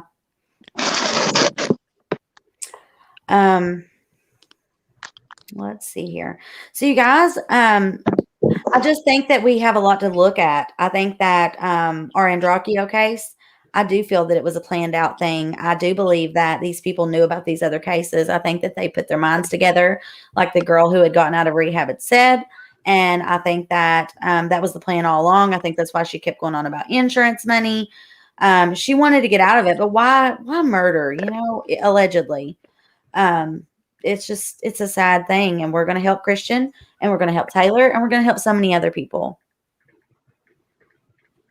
they deserve a voice. They deserve justice. The family deserves justice. Yeah. So does anyone have any questions? Or anything that we missed that they want to point out? Yeah. I'd love to see if chat's seen anything we didn't. All right. Chas, did you want to add anything, my lovins? No, No, I think that'll be all. Are you sure? You did awesome, girl. Mhm. Thank you for Yeah, you did helping us. amazing. Thank you, sister. I love you. Put so much time in. Thank you, honey. You're Well, we'll welcome. see you in just a bit. After this, we'll do a mod meeting, and we've got a lot to talk about. Some interesting stuff. So, Brittany, can I explain a little bit more Love on you, Jess. Love you. Love You? Love you. Love you. Okay, so what is it you're going to add, Tips? Well, just letting everybody know that, we did get reached out to. We have some new files that we need to go through and stuff like that, people don't have, and look forward to what we have next in this case. We are going to defend it. We are going to share it. We're going to speak it. And it's going to be one that we won't give up We're on. going to fight fucking tooth and nail for Christian to Absolutely. get justice. We are. I have nothing to lose and a lot to gain. My heart, when we help people or do good things, it's always a good thing, obviously. And that's what we're here for. We're here to talk about cases, and we're here to help people. Anyway, I you just guys, want to mention remember, that we this were is reached a out to. no drama zone. None Right. whatsoever. And we also kept the details, especially when it came to the bathroom.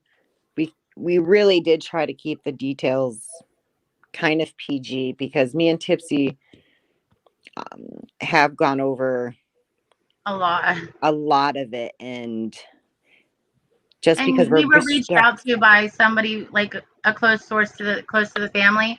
We do have, their files. We've been But we don't given know what their we can blessing share. to cover this case. We've been given their blessing to help Christian, to help Ray with her fight. Yeah. Ray can't do a lot right now because of her lawsuit, of course. But thanks to this lawsuit, it brings the case back up. And even though the other side fought Ray, she was given permission by the judge to have a special attorney come in to cover everything. And that's going to open the case up. There apparently are some warrants out there floating around. I heard of some drug tests that were failed and then not showing up to court. So there's warrants for that. Just a lot going on. And me and Tipsy decided not to put the horrible details in at this point in time. I mean, yeah, we do try to be very respectful here on Mysteriously Brittany or Mysterious Case Files. I do my best not to say anything that I wouldn't want said about my own family member that had passed away, exactly. Always be respectful.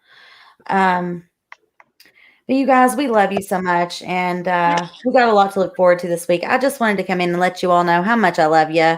I wanted to tell you guys about this case, and you can actually watch. I know that chapter done a video on the MacNeill family, and the fact that he finally was prosecuted for the murder of his wife.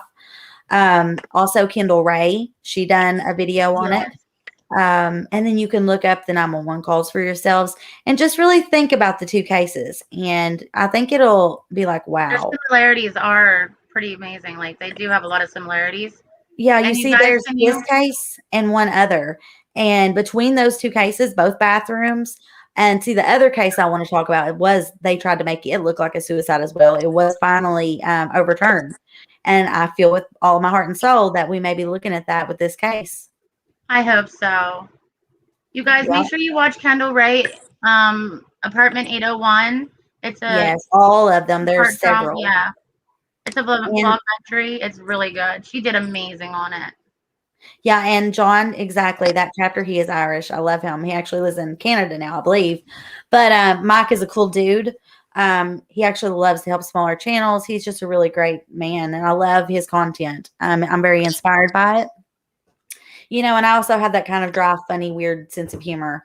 I just think that we are really leading this case. We're learning together as we go. People can say what they want to say, but we are looking straight from the actual discovery, all of it. We have every single piece. And there's just reports that debunk one another because they've had so many people come in and look at the case,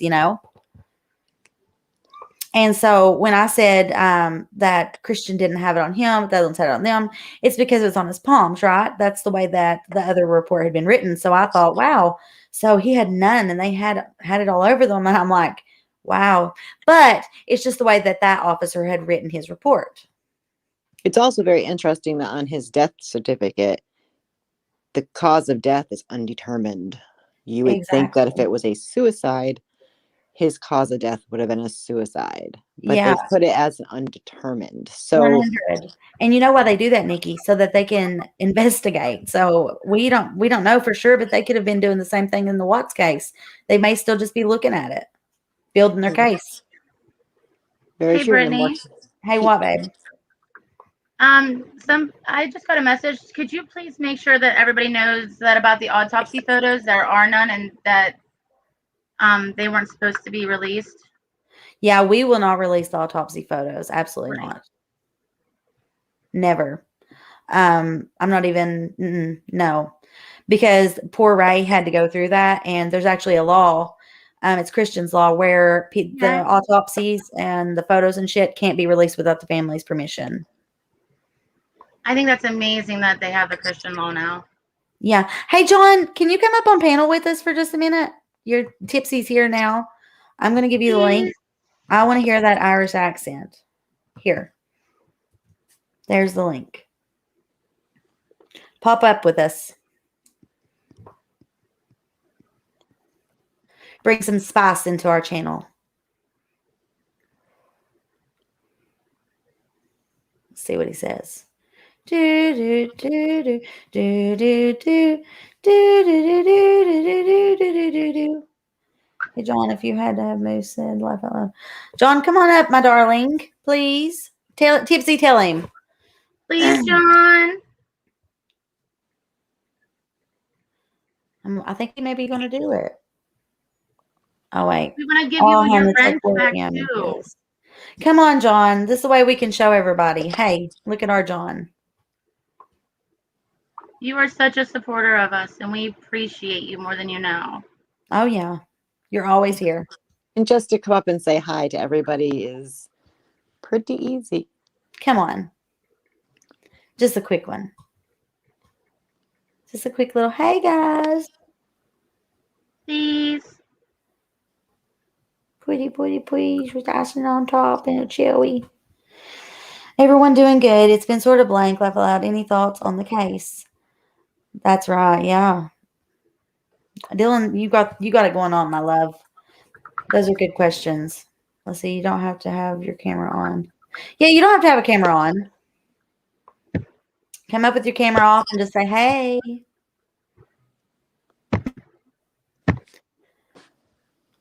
I don't think he's going to do it, of course. He don't love us enough.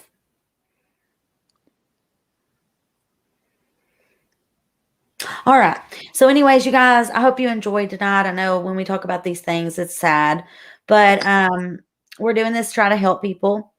And I think we will eventually bring justice. I'm not going to stop bringing light to the case. I will always say allegedly and let you know when I'm speculating. If it's something straight from the case, we'll let you know that as well, that it's factual, where it come from. I'm really excited to get into this further. I do have the files. I will start sharing my screen out this week, and we'll get deep. Hey, Britt, are you going to touch on mental health? Yeah, and, I wanted to touch on mental health, you guys. So let me turn my camera on here real quick. All right, so mental health. What is mental health? And when you're stuck on the internet or you run a channel or a group or anything like that, when you bring yourself into the spotlight, the public eye, you are opening yourself up to all kinds of things, right? So I've done that to myself, and I'm so thankful I found you guys. But it can be really overwhelming sometimes. People will try to hurt you or whatever, and it can make you get in a really, really depressed state. There's a lot of YouTubers that have committed suicide because they couldn't handle the pressure or all of the bad comments. People are bullies, and when they've got all these troll accounts and doing these things online, it's really sad and it's really scary. And I just want to let everyone know there's different different ways you can go about it. You can get a therapist. You can talk to a friend or someone that loves you. But anytime you're depressed or anytime there's anything wrong, make sure you reach out to someone. Never, ever, ever feel that you're not worth life. Everybody needs to be alive and look for positive things. You know, when things are going on, don't look at any of the negative stuff. Keep it out of your life. Just be positive. Think about all your blessings. If you got children, you're so blessed. You got a husband or a wife, you're so blessed. Friends, a community, whatever it is, you're not alone. I love you guys. Anytime you need me, I am right here. And I love you guys. I hate to see so many people struggling over the internet, and I want to bring awareness to mental health and how hard it really is to run a channel for people to lie and say things and make things up. And, you know, it's hard. So if you need anything, if you ever feel alone, don't hesitate to reach out. Or there's those apps like we were talking, that True Health and what's the other one called we talked about that Theo Vaughn shares? Yeah. I can't remember the name, but there's different like ways to get therapists now or psychologists or whatever you need. You can get it right at your phone and call them and, you know, have somebody on the line with you right away. So always, always, always choose life and choose positivity. Did you guys want to touch on that? Yeah, I'm having Dylan put some hotline numbers in chat for people just to make sure that if, you know, they ever need help and they don't want to, you know, reach out to people, that they can always call these numbers too. And if I want to say, just, you know, especially me personally, if I made anybody feel the way that with a mental issue or bad about themselves, or if I offended anybody, I want to say right now, I'm sorry. We are not that type of person. Even with Natat, well, another channel, I'm sorry if I said anything to hurt anybody. I realize now how serious mental health is and what can be the outcome, and I never want to be the reason for that for anybody. So I just want to say I can own up to my mistakes and, you know, my feelings. So that's something I talk about is responsibility. You know, if I've harmed anyone, if I've hurt anyone, right, I'm really sorry. I try to cover people or cases to spread truth, you know, and I always say truth isn't drama, you know, and it's not. But we've harmed or hurt anyone in the long run, just maybe you're a mod or whatever the situation. I'm sorry. You know, this is a weird thing for me. You get on here and when you're in the What's Island or whatever, there's a lot of sharks in the water. And you just got to watch out because you'll mod somebody up, they'll be this or that. And there's just so much craziness to it. So it can make a person paranoid. And so I'm sorry if you were a mod and you were removed, or if someone else, you know, was doing whatever. And I'm really sorry. Or if any of my statements hurt anyone. I love you guys, and I don't want to hurt anyone the way that, you know, I've seen people hurt recently. And I also want to say this. When you are spreading false information about people, you know, and you're not talking the truth, but you're spreading false info because you don't have anything real on that person, because you actually have no reason to be mean to them. You got to think about this now. You know, you want to have this big ego. You want to own true crime. You got to think about the fact you may have blood on your own hands. If you were doing things like that, spreading false info and harming other people to the point where they are suicidal, you're going to have blood on your hands, and you can go to prison for that. So before you bully people or push them too far, before you bring all kinds of people in to bully up on them, you might want to think about that, because the next day that person might not be alive anymore, and you're going to have to deal with those thoughts in your head. Was it worth it for the money, for clout, for whatever the hell it is that you're getting out of it? Was it really worth it? Think about it. Can I say something? Yes. You come on here and you are transparent because you want people to know they can trust you and believe you. And I think it's disgusting that anybody would throw anything that you share back into your face because you want to be completely 100% you and real. That's why I love you, and that's why I stand by you, and I always will. Because anything you've ever said or done, you tell me, you're honest, you're 100% open, and I'm not shocked by nothing because I got you, and I always will. I love you. I love you, and I'm sorry. I keep my people filled in, don't I? Yes, you do. Yes, I you love do. you. I love you, girls. I don't know what I would do without you. I really don't. Poor little Nikki had to put up with me last night or the night before. I don't know. And I've got to say thank you for that. Thank you to all of my team. I love you guys so much. And I'm so sorry that you had been targeted too. It's not fair. It's not cool. It's not cute. And I don't know why people don't see that. It's wrong. Bullying isn't okay. But we just wanted to touch on mental health and the things that can happen and just warn people not to push people over the edge, because that's, especially with false info, that would be really bad. Spread kindness, compassion, Smile. Or truth. or truth. Well, We I might love not you like guys. each other, but we should support each other too. It's true. Yeah. This platform is huge. This place called YouTube. There's room for everyone. There's no sense in trying to harm people or cause them to jump off a bridge. There's no reason for that. Harm their You know? businesses or affect their Well, in families. real life in real is life. totally different. We may expose people to be not the person they're saying they are, but I don't go and be like, oh, well, here's her address, here's this, here's that. You can't do that. It's wrong. No. It's wrong. It's wrong. So wrong. And to attack someone's child, that's wrong too. But we Children still, are off we limits. still guys. pull up our big girl undies and say sorry if we've done I'm anything sorry. to harm anyone.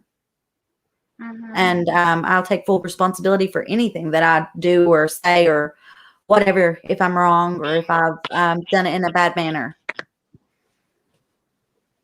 And we'll work on it further in the future. Yes, we will. And thank you Girls, to everybody who stands by us and supports us. We love you. love you. Look at my nails. I did them just for you guys. They're beautiful.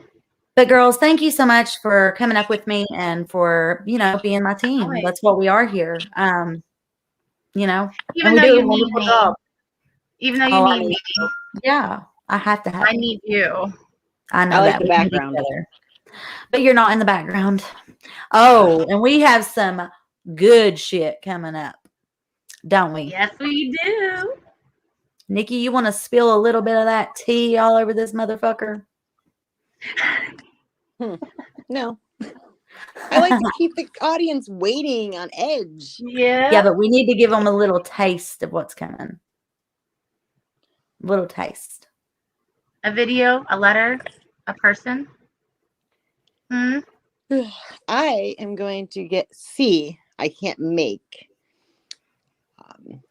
Mr. Watts. That was the right way to pronounce him, right? Right. Yes. Yeah. Respectable. I want him to put in writing who he talks to and who he doesn't talk to.